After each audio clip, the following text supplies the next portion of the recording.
Hey, you. Yeah, you, the one who ended last year feeling so motivated and ready to dive into a new year. You were making a vision board, you were coming up with new goals, resolutions, intentions, new habits because you knew you would have the best year yet if you just did X, Y, and Z. And now you're 2 months into the new year wondering where that motivation went. I know it's only February, but I feel like a lot of the times we start off the new year so strong. We're feeling so motivated, so ready to go after all the things that we want. We start off so strong, and then little by little, we start falling off the wagon. Whether it's because we went too hard, too fast, or we set maybe too many goals, too many resolutions. Maybe we just don't have the correct systems in place. So today we'll do a quick check-in, and I'm also gonna share some of the tips that I have to stick with our habits, to stick with our goals as we continue into 2023. So let's go over my 2023 goals, and I'll share with you how they're going so far. I split my goals into categories, so let's start with the category of health. One of my goals was to practice yoga twice a week. So far, so good on that. And I've also started doing like an actual workout routine, which feels really good. And I feel like having a routine like that helps me stay accountable. The next one was to take my vitamins every day. I was not doing so good with my vitamins there for a bit, but as of late, I've been taking them every single day, and I'm so proud of myself. Hydrate. I've been doing really good with my hydration since I got the beloved Stanley Cup as a gift from one of my students. I've been filling it up 3 times a day, so that's 120 ounces of water. And then more fresh air. This is something I have been starting to do recently. Once I've wrapped up all of my work, I will go sit outside by the pool on my lounge chair in the sun and read a book, and it is so nice to just get some vitamin D and some fresh air. It's not an everyday thing, but I'm definitely getting more fresh air, which was the goal. For my mind, less screen time. No, this has not been happening. I really need to be better about it. It's just so easy to mindlessly scroll.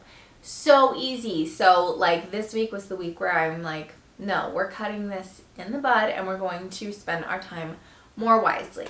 Journal more. That has not been happening either. I know that I should because it's so important to like get my thoughts out. So that goal has not been happening. Read more self-help books. That's been happening. I'm very thankful for that. I've realized with self-help books, I have to find the ones that really like resonate with me, or else it just doesn't fit with my life. But so far, so good. For the creativity/hobby category, I had to take a ceramics class, which I have not done yet. Take a painting class, which I have not done yet, but I have been painting more with my kids in the house, and it's been so nice and so therapeutic. I do plan on booking a ceramics class, I think next month, so I'm really excited for that. And then another goal was to learn Spanish. That was a big one, and I actually signed up for Babbel just a week or 2 ago, and I've really been enjoying it. The family category, to cook together more, which we have been doing.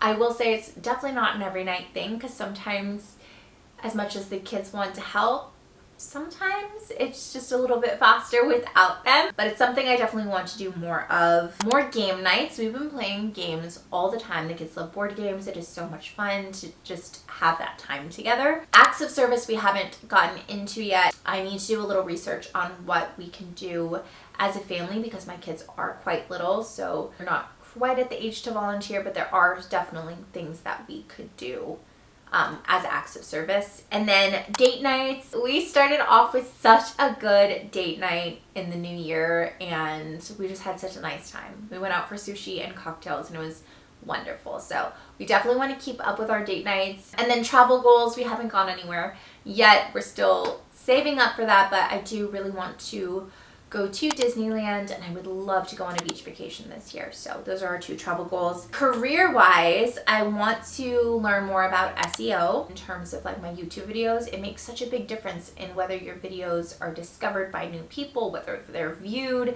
and because I want to grow my channel, which is another one of my goals, learning SEO, which I've never really paid attention to before, is a big deal. I am learning, and I feel like I'm kind of getting the hang of it. And like I said, to grow my YouTube channel is a big goal of mine. I didn't put a number on it really at the start of the year, but I would love to hit 50K. That would be so Cool, we're like halfway to 100. My biggest goal is to one day have the YouTube plaque. Like, that would be so cool.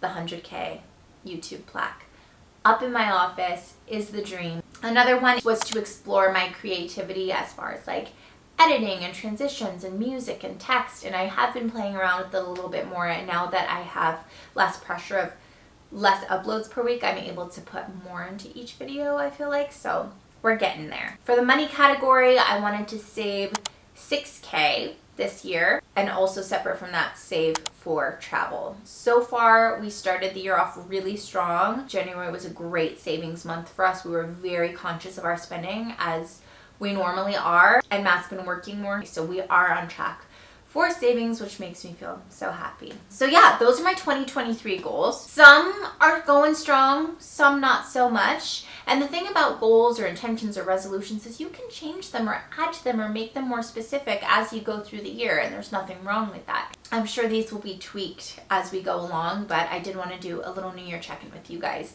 to let you know how things are going. And I think it's so important to check in with ourselves and our goals to make sure we're on track and to be honest with ourselves in where we could maybe improve. So let's get into my tips on how we can stick with our habits and really work towards our goals for the new year. And it doesn't have to be the new year. You could start a new goal this month and work towards that. My first tip is to start small. I think when we start a new year, we're ready to just like go all in on every single thing we want and go big or go home, which is such a motivating mindset to have. But once real life kicks in and that high kind of fades away, we realize maybe we put too much on our plate, or maybe we just like set our expectations a little too high. So my tip for you is to start small, or even go back on your goals and tweak them to make them maybe a little less grandiose, a little less daunting. So for me, with the yoga twice a week, I realized the best way to do this is to start with shorter workouts. My yoga routines have been 10 minutes, and that is what I have found feasible to fit in my day, whether that's in the mornings or after work. Just getting in a nice 10-minute stretch does wonders, and it's more feasible than being like, oh, I'm gonna do an hour of yoga each day.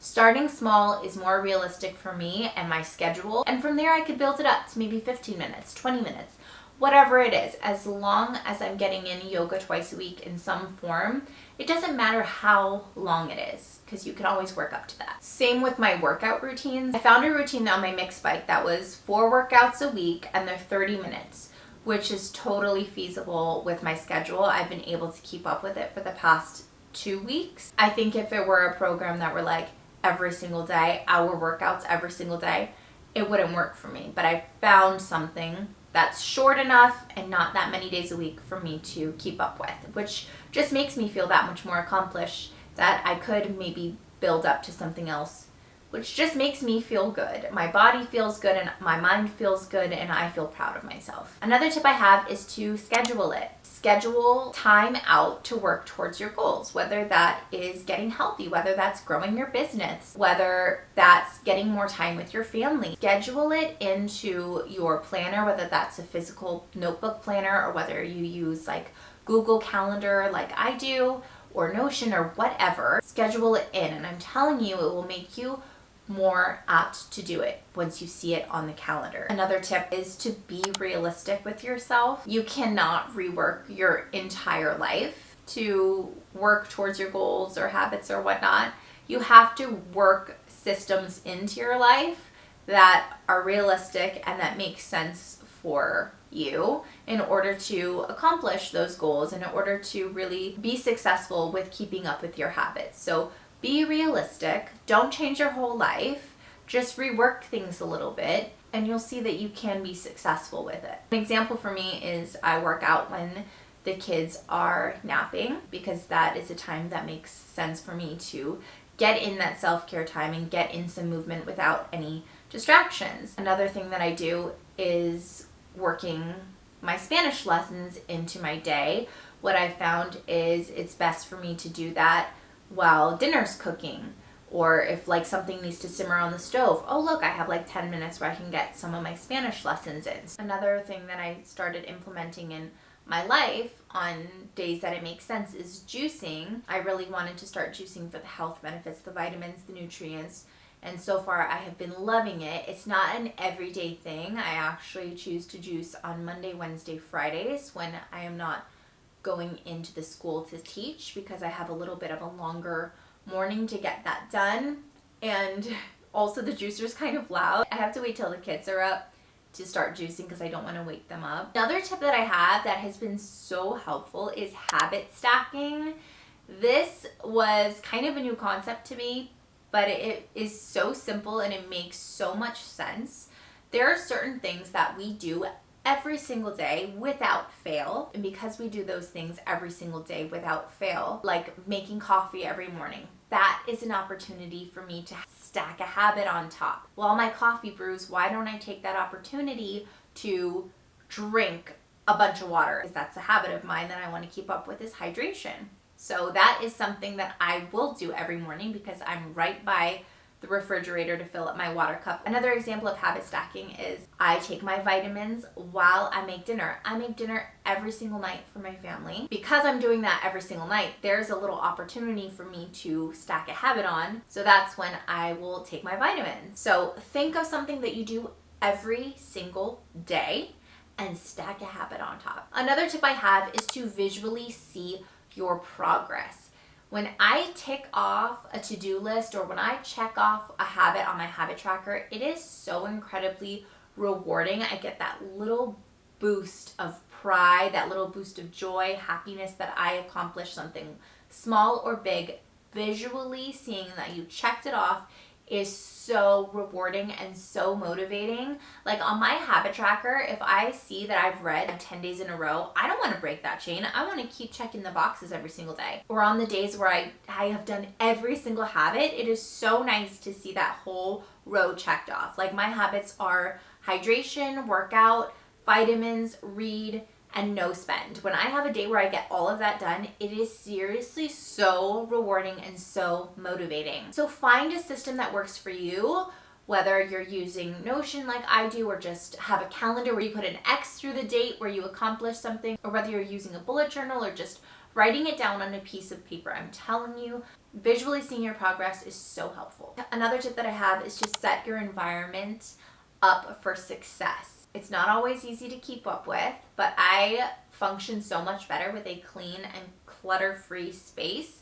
If I have clutter or mess around me, my first instinct is to go clean that up. Or I'm distracted while I work, just knowing that I have to clean it up later. So I try and keep my house clean, clutter-free, so my mind is clean and clutter-free. So I can focus on the things that I need to get done and not be distracted by things around me. Obviously, cleaning is not everyone's favorite thing. I have a love-hate relationship with it, and everyone's cleaning schedule is going to look different. But if you can find a system or a schedule that works with you, having a schedule where you clean certain things every single day, or you have one day where you just clean the whole house, whatever it is, find a cleaning schedule and a system that works for you so your space is clear, clean, under control, letting your mind focus on what you need to. Another tip that falls into this is to turn your phone off, put it on airplane mode, put it on do not disturb, because it is so easy to get a text message or an email, finish the text, finish the email, and then you get sucked into other things. You're like, well, now that I'm here, might as well check Instagram. Turn your phone on do not disturb, airplane mode, whatever it is, so you can have less distractions, so you can really focus on what matters. Another tip that I have is to remember and reflect on your goals. Check in with yourself, honestly. Look at what you've been doing, see where you might be slacking, see where you're succeeding, and tweak things. Change your systems to make them work for you. If your goals are important to you, then you should be realistic and honest with yourself and see where you're making progress or see where you're not making progress. Because if you're not checking in with yourself at the end of the year, you'll see, oh, I didn't do any of that. Because you weren't checking in and you weren't reflecting and you weren't possibly remembering why this goal is important to you. Remember the why. Remember why you set this goal, this intention, this habit for yourself. Why do you want to take your vitamins every single day? Why do you want to work out more? Why do you want to grow your business? What are the whys? We all have different whys. We all have different goals. And it's so important to remember why it's important to you. Another tip I have is to set quarterly goals. And I think this is such a cool concept because yeah, we have big picture goals for the entire year, but if we break it down into quarterly goals, it seems way less daunting, and we're able to really break each month, each quarter down on how we can achieve these bigger goals. And at the end of each quarter, we can really reflect on the specifics that we tried and see what went right, what went wrong, what we can do better for the next quarter. We're constantly checking in with our year-long goal, but we're also setting these quarterly goals that are working our way up to it. So yeah, those are my tips on how to be successful with your goals. Just stick with your habits. I really hope you enjoyed this video, and I hope that you are still feeling motivated as we move through the year, or I hope this video gave you some tips or maybe sparked some motivation if you were feeling like that little post-New Year high. Again, thank you so much for watching, and I will see you in the next video.